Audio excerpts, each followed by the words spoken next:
Good morning students, have a nice day. જય શ્રી કૃષ્ણ. હવે આપણે ધોરણ 10 ચેપ્ટર નંબર 12 એનો આપણે જે થિયરી હતી તે બધી જ આપણે પૂર્ણ કરી દીધી છે. હવે એની અંદર જે દાખલાઓ છે તો હવે એનો આપણે અભ્યાસ કરવાનો છે. ધોરણ 10 ચેપ્ટર નંબર 12 એના દાખલાઓ. તો હવે એની અંદર જે આપણે પોઈન્ટ તમને કીધા હતા કે અવરોધ હોય એનો લંબાઈ સાથે એનો સંબંધ, એટલે કે અવરોધ એના ઉપર જે અસર કરતા પરિબળો હોય એ જે પોઈન્ટ છે એ પોઈન્ટ એ કેન્સલ કરેલ છે. અને આ ઉપરાંત તેના દાખલા પણ, અને બીજો પોઈન્ટ કે વિદ્યુત પાવર એને અનુલક્ષીને જે કેટલાક દાખલાઓ છે એ જે પોઈન્ટ એ કેન્સલ કરેલો છે. તો તે મેં તમને મોકલી દીધા હતા કે આપણા ચેપ્ટરમાંથી કયા દાખલા કેન્સલ કરેલા છે. તો હવે આપણે એ સિવાયના જે દાખલાઓ છે એનો આપણે અભ્યાસ કરીશું. તો હવે પછીના જે દાખલાઓ છે તો એનો આપણે અભ્યાસ જોશું.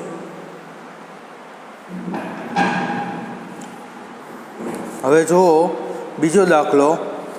તો એમની અંદર શું કહે કે કોઈ અવરોધના બે છેડા વચ્ચે વિદ્યુત સ્થિતિમાનનો તફાવત V અને તેને અનુરૂપ અવરોધમાંથી વહેતા વિદ્યુત પ્રવાહ Iના મૂલ્યો નીચે મુજબ છે. તો વિદ્યુત સ્થિતિમાનનો તફાવત અને વિદ્યુત પ્રવાહ બેના મૂલ્યો આપી દીધા છે. અને V વિરુદ્ધ Iનો આલેખ દોરી અને અવરોધકનો અવરોધ ગણો. તો Iના મૂલ્યો આપી દીધા છે, Vના મૂલ્યો આપી દીધા છે, અને આપણે આલેખ દોરી અને અવરોધકનો અવરોધ ગણવાનો છે. તો હવે તે અહીંયા આપણને આપેલું છે. તો જુઓ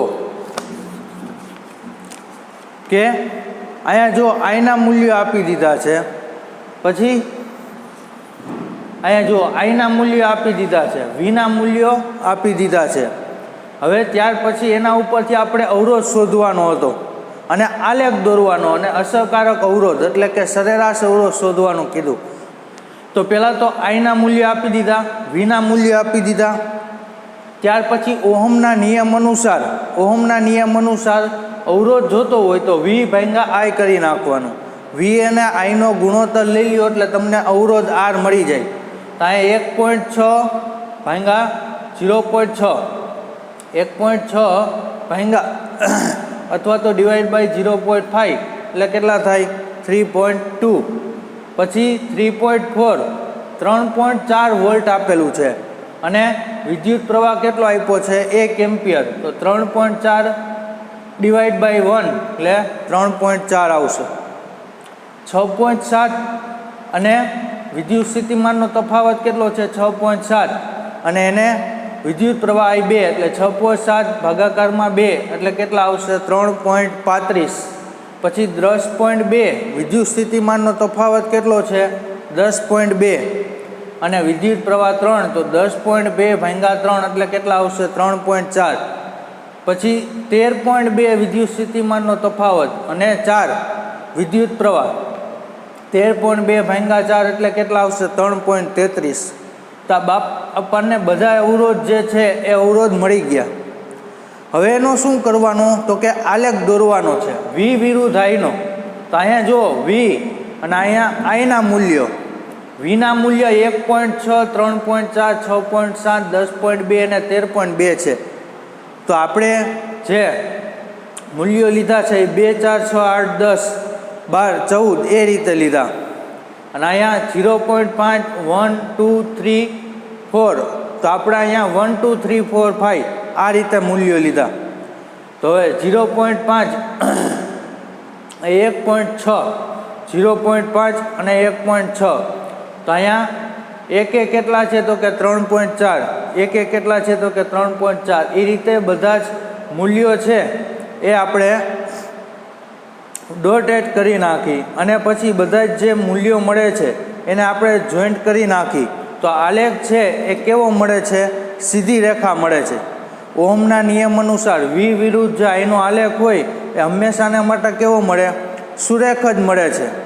તો આ સુરેખ આલેખ મળી ગયો. હવે આપણે એનો અસરકારક અવરોધ શોધવાનો. અસરકારક અવરોધ એટલે કે સરેરાશ અવરોધ.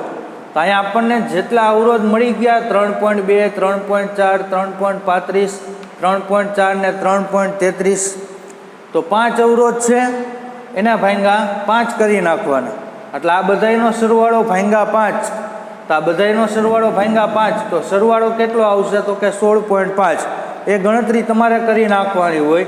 તો 16.5 ભાગાકારમાં 5 એટલે કેટલા આવશે 3.33 ઓહમ. આપણે અસરકારક અવરોધ શોધ્યો. હવે આપણે આલેખ ઉપરથી આલેખ ઉપરથી આપણે અહીંથી અહીંયા સુધીનો છે, તો અહીંથી અહીંયા સુધી અને વોલ્ટેજ મેક્સિમમ કેટલો છે તો કે 13.2, તો આપણે 13.2 લઈ લઈ. અને વિદ્યુત પ્રવાહ કેટલો છે મેક્સિમમ 4, તો આપણે 4 લઈ લઈ. તો 13.2 ભાંગા 4 તો કેટલા આવશે 3.33. તો આપણો કુલ ગાણિતિક રીતે સરેરાશ અવરોધ કેટલો આવ્યો 3.33, અને આલેખની મદદથી કેટલો આવ્યો 3.33. તો આમ બંને મૂલ્યો છે એકબીજાની નજીક આવવા જોઈએ. આ બંનેના મૂલ્યો આપણે ગાણિતિક રીતે પણ અવરોધ અને આલેખની મદદથી અવરોધ એ બંને એકબીજાની નજીક આવવા જોઈએ. તો આ તો સેમ જ મળે છે. તો મતલબ કે આ બંને મૂલ્યો છે અસરકારક અવરોધ છે આપણો સાચો છે. તો આ બીજો દાખલો થઈ ગયો. રેડી? કે આઈના મૂલ્યો આપ્યા હતા, વીના મૂલ્યો આપેલા હતા, એમાંથી ઓહમનો નિયમ લગાડી બધા અવરોધ આપણે શોધી લીધા. પછી આઈ અને વીના મૂલ્યોનો આલેખ દોરી નાખ્યો. આલેખની મદદથી હવે સરેરાશ અવરોધ આપણે અસરકારક અવરોધ ગાણિતિક રીતે કે 5 અવરોધ છે તો ભાંગા 5 કરી નાખો એટલે આ અવરોધ આવી ગયો. હવે આલેખની મદદથી મેક્સિમમ વોલ્ટેજ કેટલો છે તો કે 13.2, મેક્સિમમ પ્રવાહ કેટલો છે તો કે 4. તો હવે 13.2 ભાંગા 4 એટલે કેટલો આવ્યો અવરોધ 3.33. તો આ બંને અવરોધ છે એ સેમ આવ્યા. તો આ અસરકારક અવરોધ આપણને મળી ગયો છે. તો આ થઈ ગયો દાખલા નંબર 2.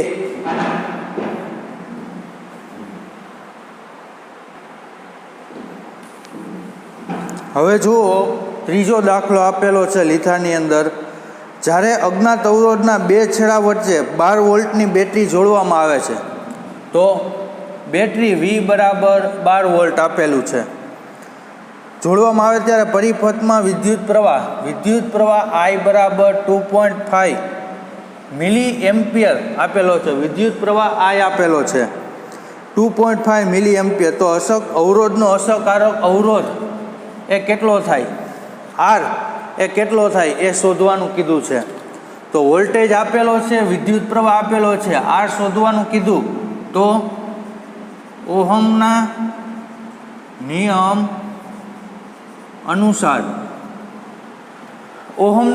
અનુસાર R બરાબર શું થાય Vના છેદમાં I.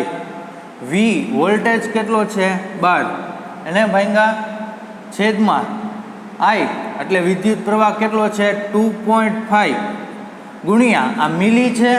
આપણે ખાલી શું લખવાનું એમ્પિયર, તો મિલીને દૂર કરશો એટલે કેટલા આવશે 10⁻³ આવશે. કેટલા આવશે 10⁻³. આ મિલી છે એને દૂર કરવું હોય એટલે અહીંયા આપણે મિલી એટલે 10ની કેટલી ઘાત -3, તો આ -3 મૂકવી પડશે. બરાબર 12 એના છેદમાં હવે જો અહીંયા 25 છે, 2.5. હવે એને આપણે 25 કરી નાખી 25, તો અહીંયા કેટલા થઈ જશે 10⁻⁴. અહીંયા 2.5 છે, 25 કરવા હોય એટલે છેદમાં 10 મૂકવા પડે, તો 10⁻⁴. હવે 12 ભાંગા 25 થશે 2. તો 12 ભાંગા 25 કરશો તો 10ની અહીંયા પોઈન્ટ હાલે. 12 ભાંગા 25 હાલશે, પોઈન્ટ નહીં હાલે. તો આ 10⁻⁴ છે ઉપર જાય એટલે 10⁻+4 થઈ જશે. હવે અહીંયા 12 ભાંગા 25 પોઈન્ટ હાલે નો હાલે, ભાગ હાલે, નહીં. તો 0 પોઈન્ટ, તો હવે અહીંયા કેટલા થઈ જશે 120. તો અહીંયા આપણે પોઈન્ટ લખી નાખો. તો 120 ભાગ્યા 25, તો 120 ભાગ્યા 25, તો 25 ચોકું 100. 25 ચોકું કેટલા આવશે 100. કેટલા વધ્યા 20, ભાગ હાલે ન હાલે તો 200. તો 25 8 200 થઈ જશે. તો આટલું આવે 0.48 ગુણ્યા 10⁴. શું આવશે અવરોધ. રેડી. આ 2 મીંડા હું કાઢી નાખું.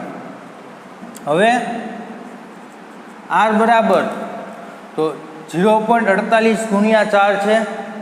હવે એને આપણે આમ પણ લખી શકાય 4.8 ગુણ્યા 10⁻³ ઓહમ લખી શકાય. 4.8 ગુણ્યા 10⁻³ ઓહમ, અથવા તો આને બીજી રીતે પણ આમ લખી શકાય R બરાબર 4.8 કિલો ઓહમ. R બરાબર 4.8 કિલો ઓહમ. કિલો એટલે 10 કેટલી ઘાત 3 થઈ જશે. તો આ ત્રીજો દાખલો થઈ ગયો. જો વોલ્ટેજ કેટલા આપેલા છે 12 વોલ્ટ, વિદ્યુત પ્રવાહ 2.5 મિલી એમ્પિયર, તો અવરોધ કેટલો થશે. તો ઓહમના નિયમ અનુસાર R બરાબર V/I બરાબર વોલ્ટેજ કેટલા છે 12, વિદ્યુત પ્રવાહ 2.5 મિલી એમ્પિયર. મિલી એટલે 10 કેટલી ઘાત -3 આવે. તો 12/, હવે અહીંયા 2.5 છે, 25 કરવા હોય તો 10 કેટલી ઘાત થઈ જાય 10⁻⁴ થઈ જાય. હવે 12 ભાગ્યા 25 એટલે કેટલા આવશે 0.48. આ -4 છે તો ઉપર જાય એટલે +4 થઈ જશે. તો હવે 0.48 ગુણ્યા 10⁴ છે. આ એક પોઈન્ટને આ બાજુ લઈ લઉં તો 10⁻³ થઈ જાય. તો 4.8 ગુણ્યા 10⁻³ 10⁻³ એટલે એને કિલો કહેવાય. તો અવરોધ કેટલો આવશે 4.8 ગુણ્યા 4.8 કિલો ઓહમ. રેડી. તો આ ત્રીજો દાખલો થઈ ગયો.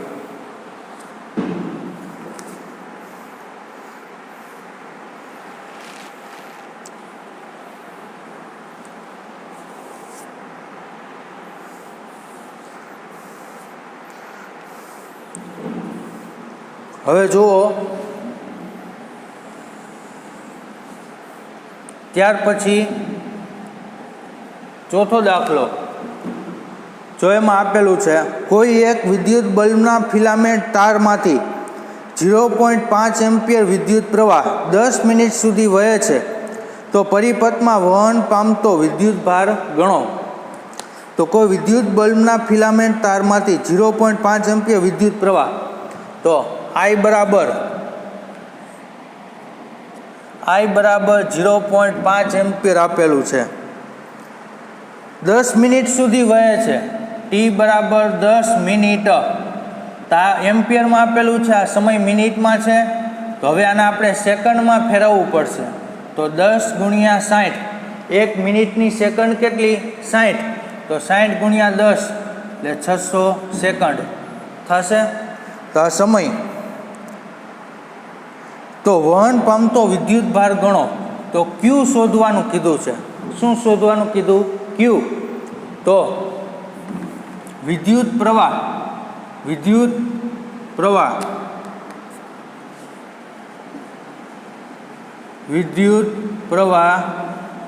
I બરાબર Q/T. તો આના ઉપરથી Q બરાબર શું થશે IT થશે. Q બરાબર શું થશે IT બરાબર I કેટલો આપેલો છે 0.5 ગુણ્યા સમય કેટલો છે 600 સેકન્ડ. તો 600 ગુણ્યા 0.5, તો 0.5 એટલે અડધું મૂલ્ય થશે. તો 600નું અડધું મૂલ્ય, હાફ મૂલ્ય એટલે કેટલા આવે 300 કુલમ. તો આ વિદ્યુત ભાર આ કેટલો મળી ગયો 300 કુલમ મળી ગયો. તો વિદ્યુત ભાર થઈ ગયો 300 કુલમ્બ.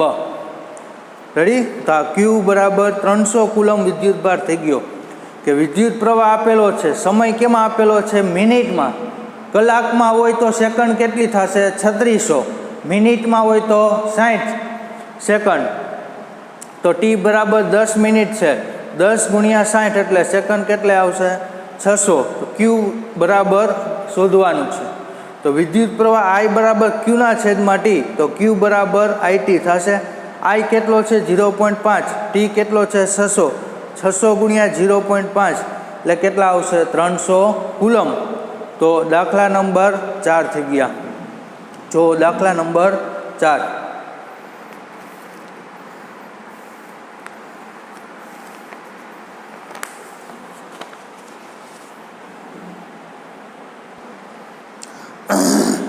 હવે જો ત્યાર પછી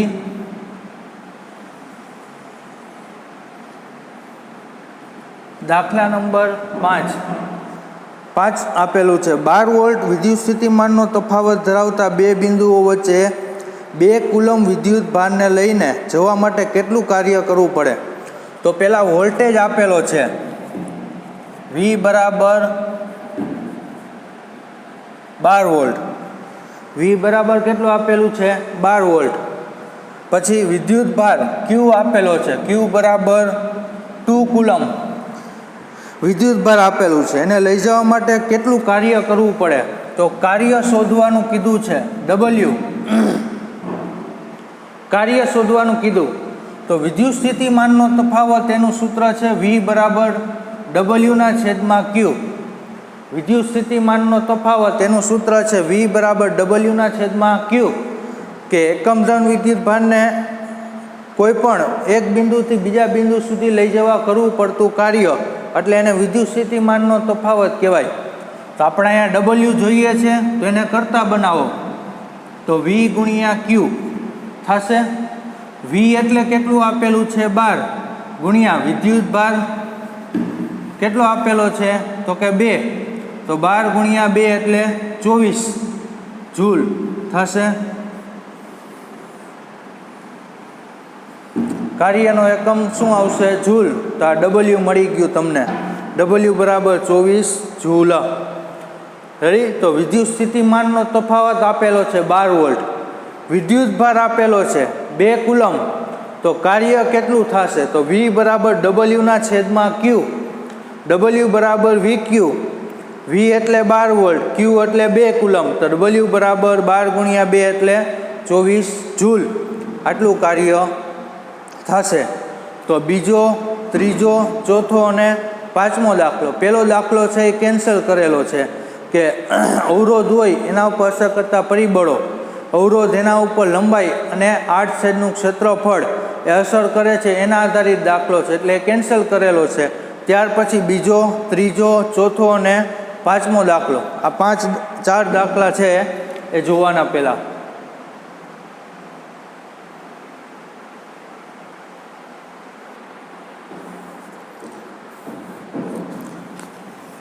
હવે જો ત્યાર પછી છઠ્ઠો દાખલો. હવે એની અંદર જુઓ, એક વિદ્યુત બલ્બના ફિલામેન્ટનો અવરોધ A, પેલા A, એક વિદ્યુત બલ્બના ફિલામેન્ટનો અવરોધ R બરાબર કેટલો આપેલો છે? તો કે 1200 ઓહમ. તેને વોલ્ટેજ 220 વોલ્ટના પ્રાપ્તિ સ્થાન સાથે, V એટલે 220 વોલ્ટના પ્રાપ્તિ સ્થાન સાથે જોડવામાં આવે તો વિદ્યુત બલ્બ એ કેટલો પ્રવાહ ખેંચશે એ શોધવાનું કીધું છે. A. તો પહેલાં આપણે A શોધી લઈ. તો કે I, તો ઓહમના નિયમ અનુસાર I બરાબર શું થશે? V બરાબર IR. જેથી I બરાબર V/R. V કેટલું છે? 220. એના છેદમાં R એટલે 1200. એક મીંડું કેન્સલ થઈ જશે. રેડી? તો 22/120 છે. તો પહેલાં ભાગ હાલશે આ રીતે, 2 11 22 અને 2 60 120 થશે. તો હવે 11/60.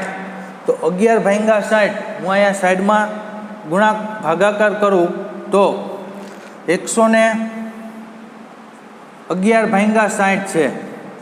11/60.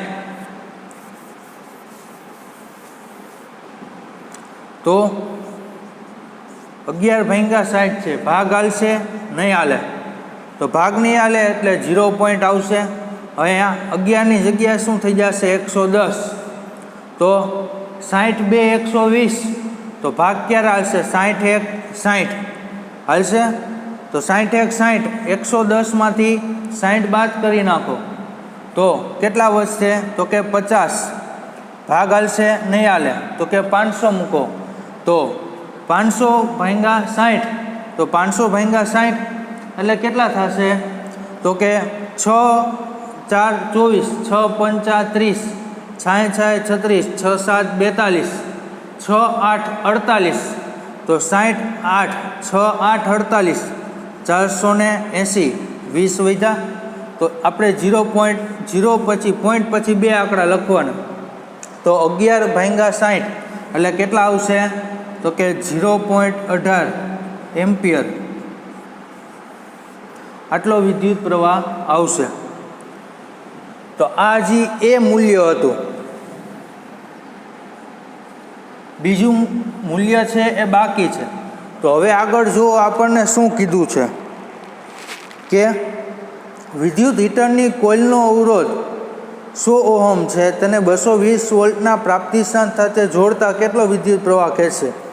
તો હવે બીજો અવરોધ આપેલો છે R બરાબર 100 ઓહમ અને V બરાબર 220 વોલ્ટ આપેલું છે, તો વિદ્યુત પ્રવાહ કેટલો થશે, તો V બરાબર IR, જેથી I બરાબર V/R, આ સૂત્ર છે.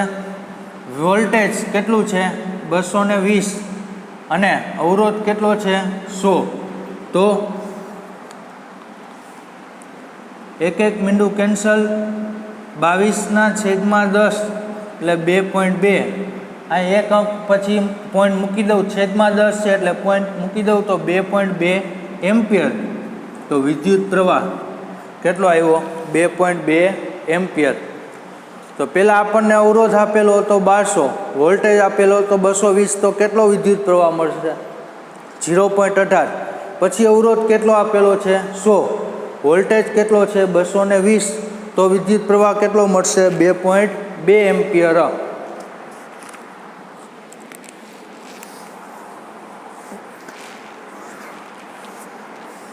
હવે ત્યાર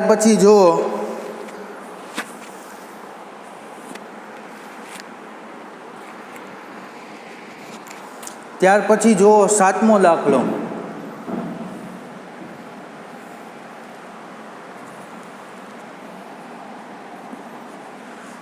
સાતમો, એક વિદ્યુત હીટર પ્રાપ્તિ સ્થાનમાંથી 4 એમ્પિયર વિદ્યુત પ્રવાહ ખેંચે છે, ત્યારે તેના બે છેડા વચ્ચેનો વિદ્યુત સ્થિતિમાનનો તફાવત 60 વોલ્ટ છે.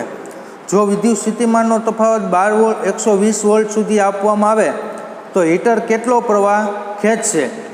તો પહેલાં વોલ્ટેજ આપેલો છે, પહેલો જે વોલ્ટેજ આપેલો છે V1, પહેલાં વિદ્યુત પ્રવાહ એને હું I1 કહી દઉં, તો I1 એટલે કેટલો થશે 4 એમ્પિયર.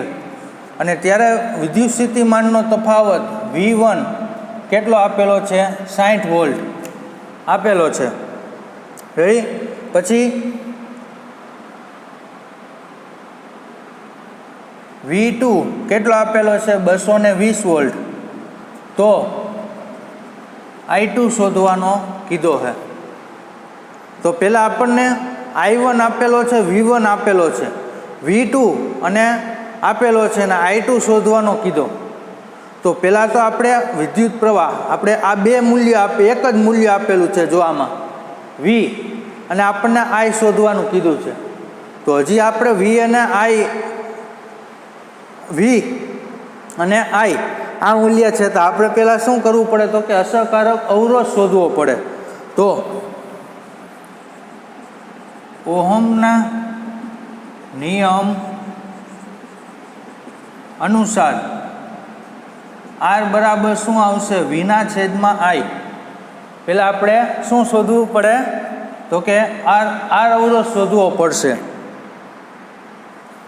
તો V અહીંયા પહેલાં કેટલું આપેલું છે 60, એના છેદમાં વિદ્યુત પ્રવાહ 4, એટલે R કેટલો આવશે 15 ઓહમ.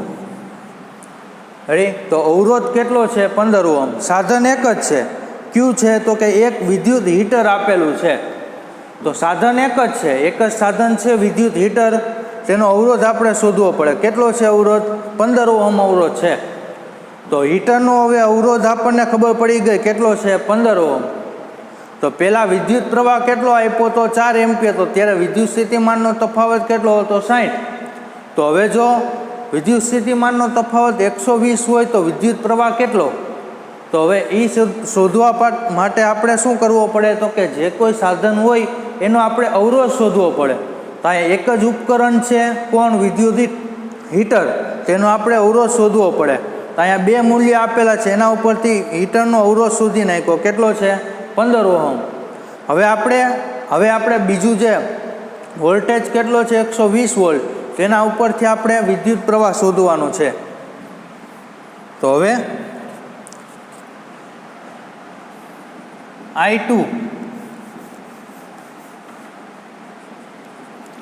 I2 બરાબર શું થશે?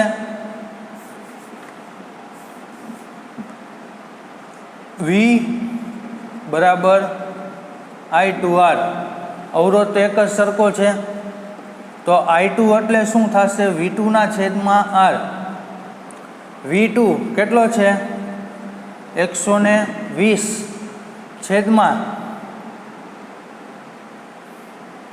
R કેટલો આવ્યો? 15. તો 120 ભાગ્યા 15. તો વિદ્યુત પ્રવાહ 15 8 120 થશે. તો 8 એમ્પિયર. તો વિદ્યુત હીટરમાંથી પસાર થતો વિદ્યુત પ્રવાહ કેટલો આવશે? 8 એમ્પિયર જેટલો વિદ્યુત પ્રવાહ આવશે. રેડી? કે પહેલાં વિદ્યુત પ્રવાહ આપેલો છે, વોલ્ટેજ આપેલા છે. જો એક જ ઉપકરણ છે, કોણ? વિદ્યુત હીટર. વિદ્યુત હીટર આપેલું છે. તો વિદ્યુત હીટરમાં પહેલાં જો 60 વોલ્ટ છે ત્યારે વિદ્યુત પ્રવાહ કેટલો મળે છે? 4 એમ્પિયર. તો 120 વોલ્ટ કરી તો કેટલો વિદ્યુત પ્રવાહ મળે? તેના માટે પહેલાં આપણે વિદ્યુત હીટરનો શું શોધવો પડે? અવરોધ શોધવો પડે. અવરોધ ખબર પડી જાય પછી આપણે વોલ્ટેજ આપેલા છે તો આપણને વિદ્યુત પ્રવાહ છે એ તમને ખ્યાલ આવી જશે. તો આ થઈ ગયો દાખલા નંબર 7.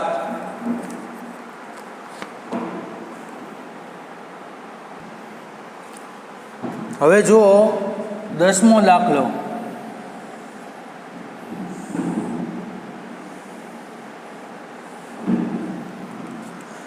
હવે જુઓ 10મો દાખલો. એમાં શું કીધું? એ જો 9 વોલ્ટની બેટરીને V બરાબર 9 વોલ્ટ છે. બેટરીને અવરોધો 0.2, 0.3, 0.4, 0.5 અને 12 ઓહમ અવરોધ સાથે શ્રેણીમાં જોડવામાં આવે છે. તો 12 ઓહમના અવરોધમાંથી કેટલો વિદ્યુત પ્રવાહ વહે? R બરાબર 12 ઓહમ. તો કુલ અવરોધ શ્રેણીમાં જોડેલા છે. જો કેવા જોડેલા છે? શ્રેણીમાં જોડેલા છે. શ્રેણીમાં બેટરી સાથે બધા જ અવરોધો શ્રેણીમાં જોડેલા છે. અને તમારે શું શોધવાનું કીધું છે? વિદ્યુત પ્રવાહ શોધવાનું કીધું છે. તો શ્રેણીમાં જોડેલા હોય, એક કરતાં વધારે અવરોધોને શ્રેણીમાં જોડેલા હોય તો દરેક અવરોધમાંથી વિદ્યુત પ્રવાહ કેવો મળશે? સમાન જ વહે. આ આપણે આવી ગયું કે જો અવરોધો શ્રેણીમાં જોડેલા હોય તો બધા જ અવરોધમાંથી વિદ્યુત પ્રવાહ કેવો વહેશે? સમાન વહેશે. તો આપણે કુલ અવરોધ, બધા જ અવરોધમાંથી એક જ સરખો વિદ્યુત પ્રવાહ પસાર થાય. એક જ સરખો મતલબ કે બધા જ અવરોધોનો આપણે શું કરવાનો થશે? સરવાળો કરવાનો થશે. 12 ઓહમ અવરોધ જો શ્રેણીમાં જોડેલા હોય તો બધા જ અવરોધોનો આપણે સરવાળો કરવાનો થાય.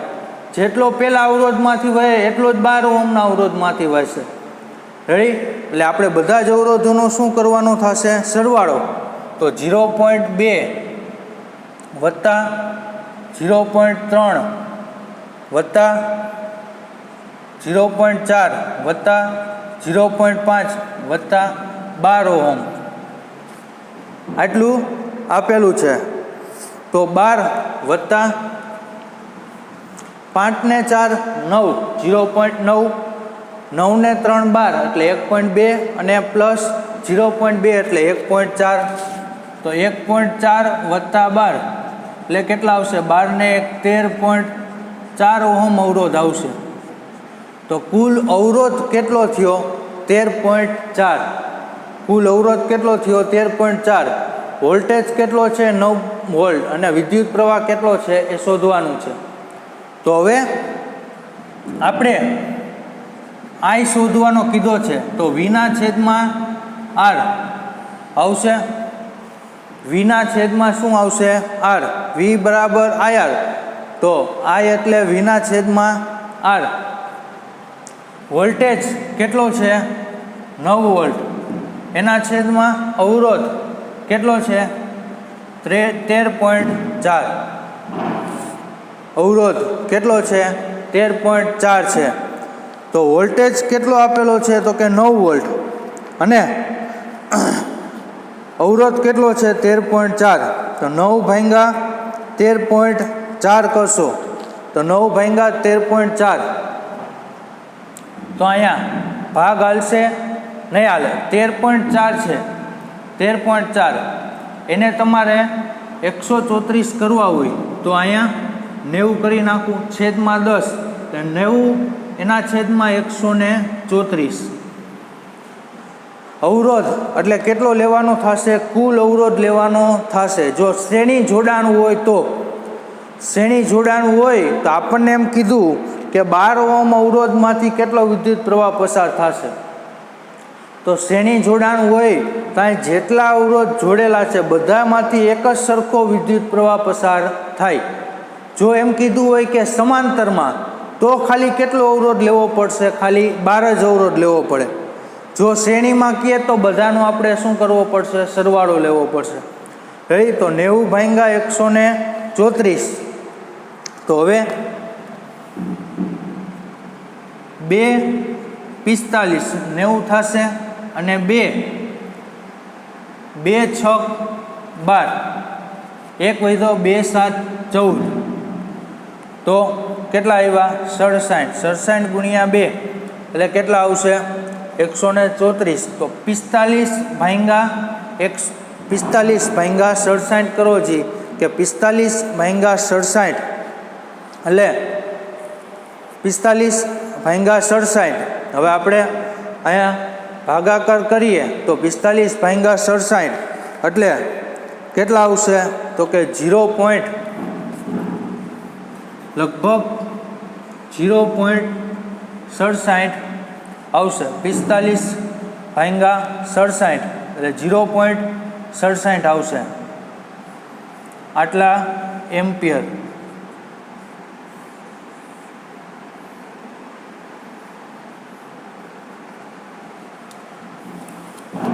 તો એ તમારે સાઈડમાં જે છે એ ભાગાકાર કરી નાખવાનો. મેં તો આમાં કરેલો હતો એટલા માટે સીધું. તો V બરાબર 9 વોલ્ટ, I બરાબર કેટલા? અવરોધ કુલ. એટલે પોઈન્ટ વસ્તુ એ જોવાની હતી કે જો શ્રેણીમાં કીધું છે તો એમ કીધું છે કે 12 ઓહમ અવરોધમાંથી કેટલો વિદ્યુત પ્રવાહ પસાર થાય. તો શ્રેણીમાં કીધું હોય તો બધા જ અવરોધો એમાંથી એક જ સરખો વિદ્યુત પ્રવાહ પસાર થાય, અને બધા જ અવરોધોનો તમારે શું કરવો પડે? સરવાળો કરવો પડે. અને આ જ વસ્તુ એમ કીધી હોય કે જો આ બધા અવરોધો બેટરી સાથે સમાંતરમાં જોડેલા તો કેટલો વિદ્યુત પ્રવાહ પસાર થાય 12 અવરોધમાંથી. તો અહીંયા શું આવશે? ખાલી 12 જ આવે. કેટલા આવશે? ખાલી 12. તો આ થઈ ગયો 10મો દાખલો. તો આ 6 7 અને 10, 8 અને 9 છે એ આપણા બાદ થયેલા છે કોર્સમાંથી.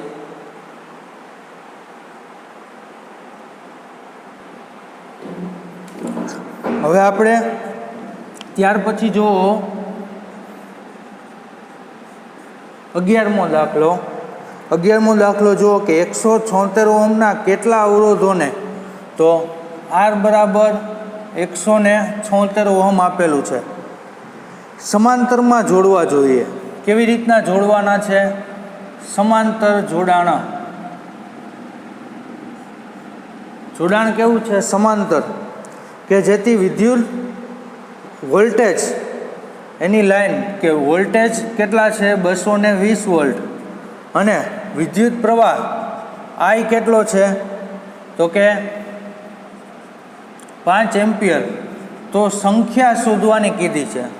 શું શોધવાનું કીધું છે? સંખ્યા કે 176 ઓહમના કેટલા અવરોધો એને સમાંતરમાં જોડીએ કે જેથી વોલ્ટેજ કેટલો મળે 220 વોલ્ટ અને વિદ્યુત પ્રવાહ કેટલો મળશે 5 એમ્પિયર મળશે.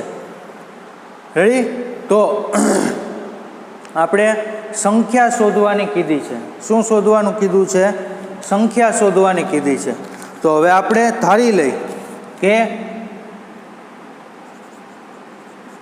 ધારો કે 176 ઓહમના n અવરોધોને સમાંતરમાં જોડવા જોઈએ. શું જોઈએ? તો કે 176 ઓહમના n અવરોધોને સંખ્યા આપણે ધારી લીધી. કેટલી સંખ્યા ધારી લીધી? કે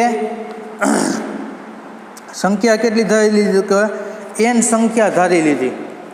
તો હવે આપણે અહીંયા પહેલાં અહીંયા R આપેલો છે, V અને I આપેલો છે. તો આપણે n અવરોધોને સમાંતરમાં જોડવા જોઈએ. તો આપણે પહેલાં સંખ્યા કે ધારવી પડે. કેટલી સંખ્યા ધારી લીધી? n. તો હવે કેટલા અવરોધો? તો નવો જે અવરોધ છે તો સમાંતરમાં જોડેલા છે. કેવા જોડેલા છે? સમાંતરમાં. તો એનું સૂત્ર કઈ રીતે થશે? તો કે 1/r'. નવો અવરોધ એને તમે r' કહી દો.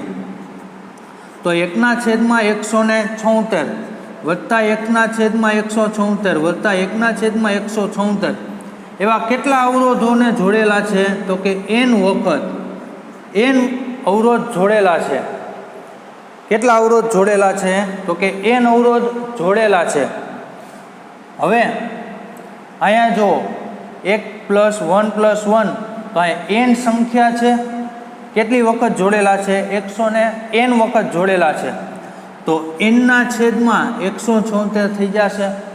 એ કોના બરાબર મળ્યું? 1/r'. 1/r' બરાબર n/176. 1 1 1 1 1 એવા કેટલી વખત? n વખત આવશે. તો n બધામાંથી એક સામાન્ય કાઢી નાખો એટલે n થઈ જશે. તો n/, શું થઈ ગયું? 176. હવે જેથી r', તો r' એટલે એનું વ્યસ્ત કરી નાખો. તો r' એટલે કેટલું આવશે? 176 એના છેદમાં n આવશે. r' એટલે કેટલું આવશે? 176 ના છેદમાં n. તો હવે આપણને નવો અવરોધ ખબર પડી ગઈ. તો હવે ઓહમના નિયમ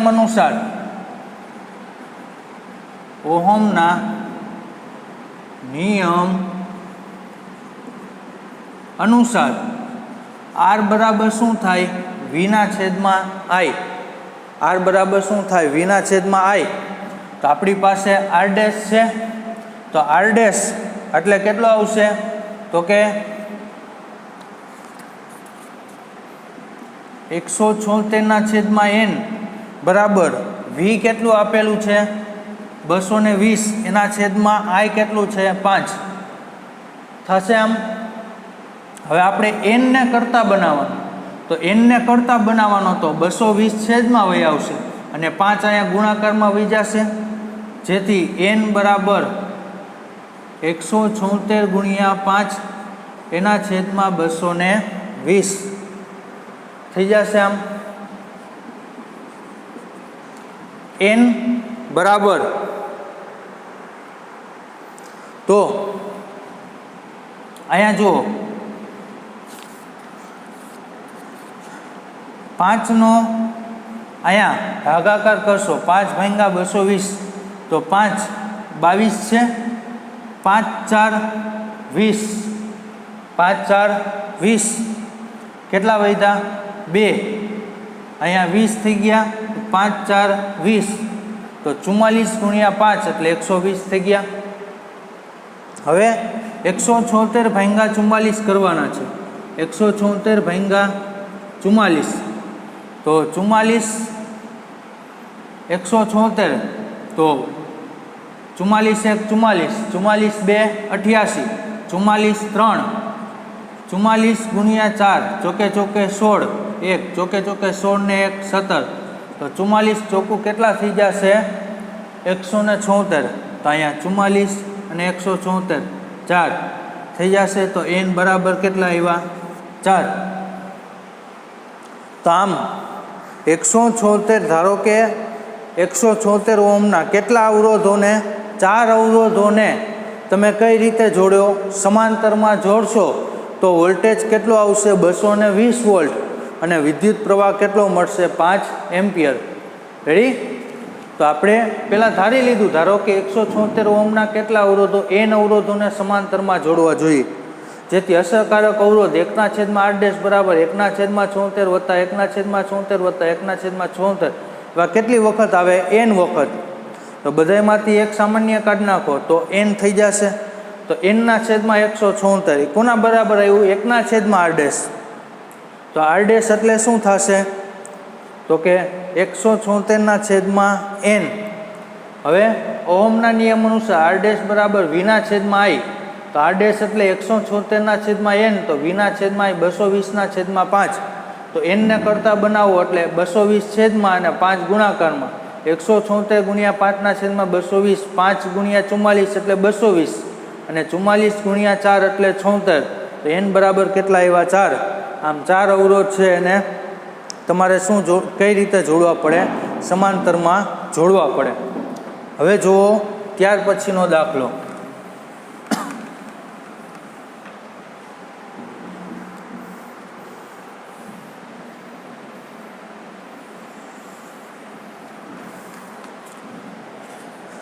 હવે જુઓ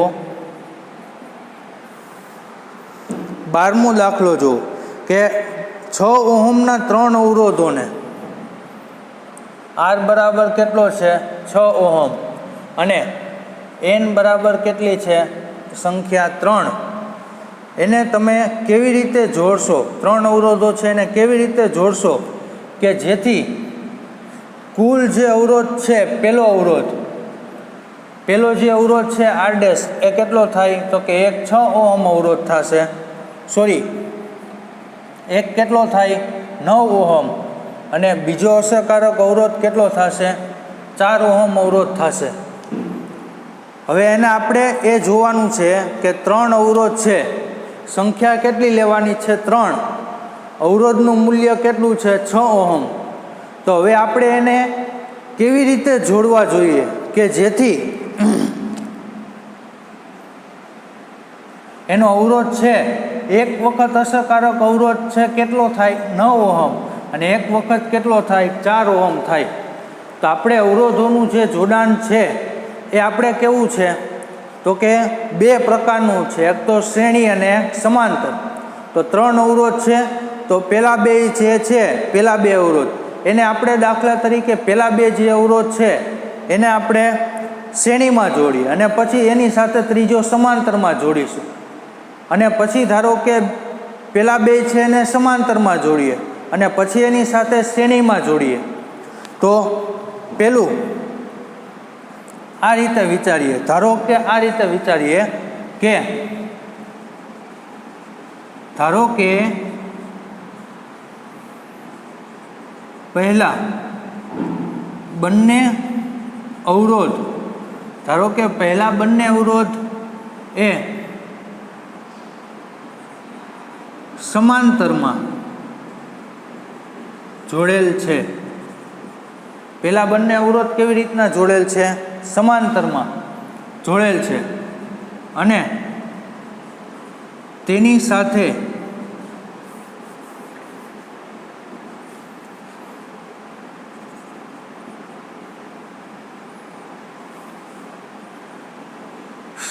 બંને અવરોધ છે સમાંતરમાં જોડેલ છે. તો આપણને અહીંયા જે જગ્યા છે એ ઘટશે.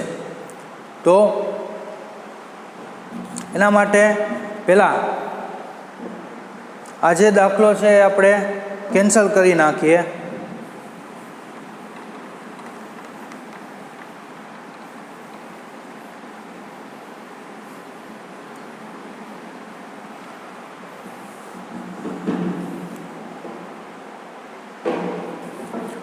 જો 12મો દાખલો કે R બરાબર 6 ઓહમ અવરોધ છે. એ કેટલા અવરોધ છે? 3. એને તમે કેવી રીતના જોડશો કે જેથી પહેલો અવરોધ છે 9 ઓહમ થાય અને બીજો અવરોધ અસરકારક અવરોધ છે એ 4 ઓહમ અવરોધ થશે? તો પહેલાં હવે આપણે શું કરીશું તો કે પહેલાં જો અહીંયા પહેલી બાબત વિચારીએ કે 9 ઓહમ અવરોધ માટે વિચારીએ 9 ઓહમ અવરોધ માટે વિચારીએ તો પહેલાં જો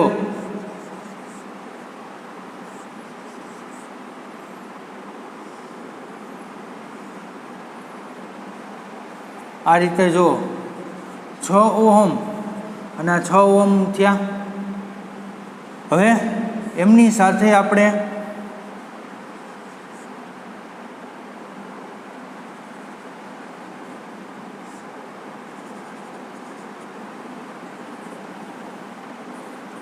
આ 6 ઓહમ એની સાથે સમાંતરમાં થયા. તો આ જો 6 અને 6 એ બે સમાંતરમાં થાય. પહેલાં બેને આપણે સમાંતરમાં જોડીએ અને પછી બેનો જે અસરકારક આવે એની સાથે 6 ઓહમને આપણે શ્રેણીમાં જોડીએ તો કેવી રીતના થશે તો કે જો આકૃતિમાં 6 ઓહમના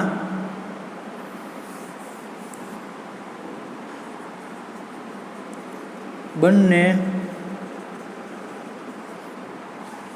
અવરોધોનો અસરકારક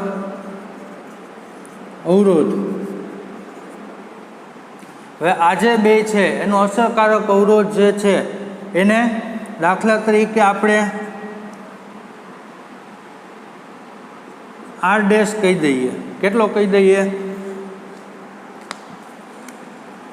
આને આપણે R1 અને આને આપણે R2 કહી દઈએ. તો R ડેશ એ કેટલો થશે તો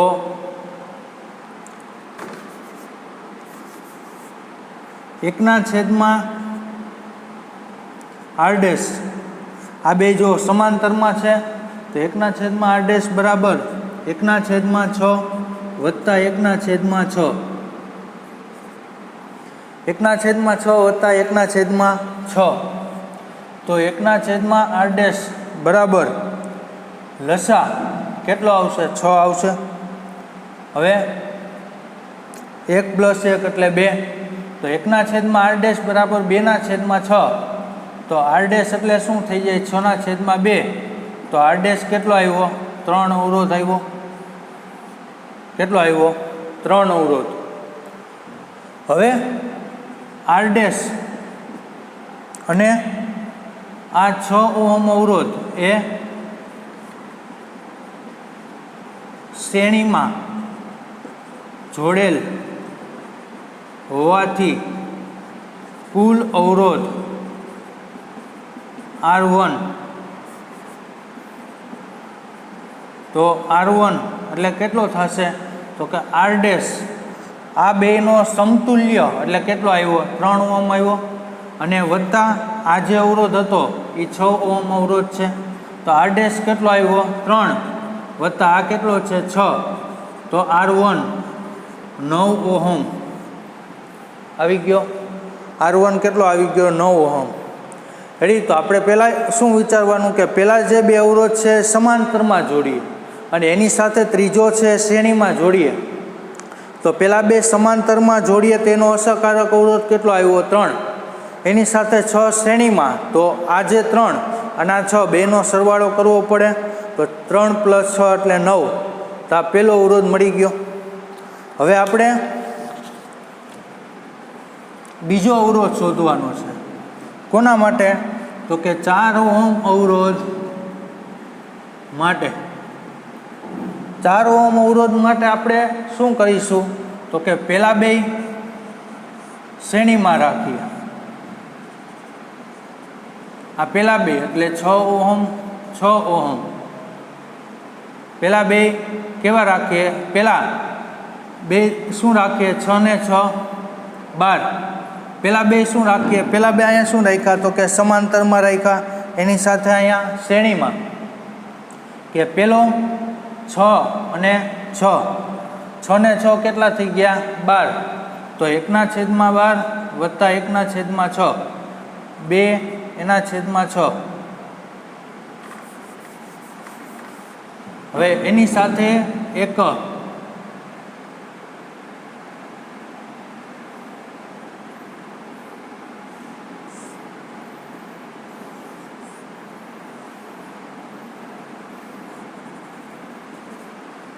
આ રીતે એનું જોડાણ થશે. 6 ઓહમ કે બે અવરોધ છે શ્રેણીમાં અને એની સાથે એક સમાંતરમાં જોડીએ તો કુલ અસરકારક અવરોધ, તો પહેલાં તો આકૃતિમાં દર્શાવ્યા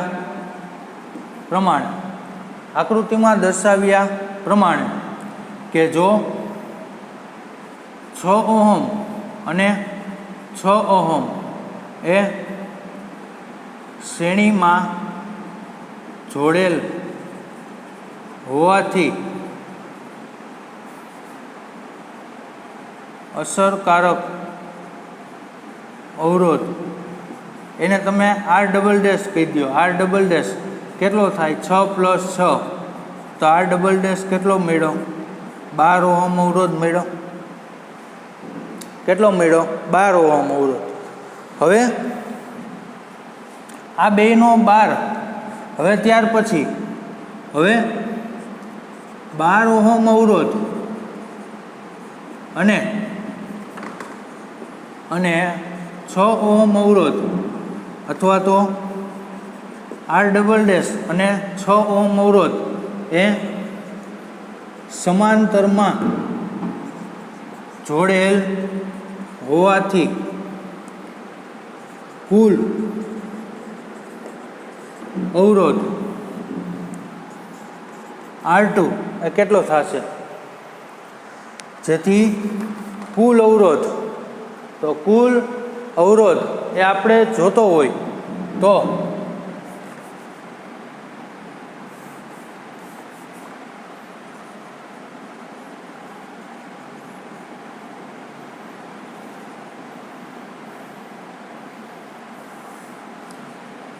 (1/R2) બરાબર 1/, શું આવશે R" વત્તા 1/, કેટલું આવશે 6 ઓહમ, તો 1/R2 બરાબર 1/R" કેટલો આવ્યો 12 વત્તા 1/6, 1/R2. હવે લસા કેટલો આવશે તો કે 12 આવશે. 12 × 1 = 12 અને 6 × 2 = 12 થશે. તો 1/R2 બરાબર 1/R2 બરાબર 1 + 2 એટલે 3 એના છેદમાં 12, તો 1/R2 બરાબર 3/12, તો R2 એટલે શું આવશે 12/3, જેથી R2 એટલે કેટલું આવશે 4 ઓહમ અવરોધ. તો આવી ગયો કેટલો આવી ગયો 4 ઓહમ અવરોધ. રેડી. તો આ તો સ્વાધ્યાયનો 12મો દાખલો. રેડી કે પહેલાં 6 ઓહમના 3 અવરોધો એને કેવી રીતે જોડવા જોઈએ કે જેથી 9 ઓહમ અવરોધ અને એક કેટલો આવશે 4 ઓહમ અવરોધ આવશે. તો પહેલાં આપણે વિચારીએ 9 ઓહમ અવરોધ માટે કે પહેલાં બે અવરોધ છે એને કેવી રીતના જોડવા જોઈએ સમાંતરમાં અને એની સાથે ત્રીજો શ્રેણીમાં. તો સમાંતરમાં જોડો તો એનો અસરકારક અવરોધ કેટલો આવ્યો 3, એની સાથે 6 શ્રેણીમાં એટલે બેનો સરવાળો કરવાનો તો 9 આવી ગયો. હવે એ જ રીતે અહીંયા 4 ઓહમ અવરોધ માટે કે પહેલાં બે છે કેવા જોડવાના શ્રેણીમાં અને એની સાથે ત્રીજો સમાંતરમાં. તો આકૃતિમાં દર્શાવ્યા પ્રમાણે બે શ્રેણીમાં જોડો 6 + 6 એટલે 12 થયા. હવે એ 12 એની સાથે 6 છે એ સમાંતરમાં જોડો તો 12 અને એની સાથે 6 સમાંતરમાં, તો અસરકારક અવરોધ કેટલો આવશે 4 ઓહમ અવરોધ આવી જશે. તો આ વિચારવાનું હતું કે સ્વાધ્યાયનો થઈ ગયો 12મો દાખલો. આ થઈ ગયો સ્વાધ્યાયનો 12મો. તો જો આટલા જે દાખલા હતા આટલા તમારા દાખલા છે એ ફેર બુકની અંદર કમ્પ્લીટ કરીને રાખવાના છે. જો આટલા બધા દાખલા છે ગણાવેલા હતા, એમાં કયા કયા દાખલા આવી જશે? બીજો, ત્રીજો, ચોથો, પાંચમો, છઠ્ઠો, સાતમો, 10, 11 અને 12 આટલા દાખલા આવી જશે. આટલા દાખલા છે એ ફેર બુકમાં કમ્પ્લીટ કરીને રાખવાના છે. બધા જ દાખલા ગણાવી દીધા, તો 12 સુધી કમ્પ્લીટ રાખવાના. એમાં પહેલો, 8મો અને 9મો એ કેન્સલ કરેલો હતો, એ સિવાયના બધા દાખલા છે એ રાખવાના છે.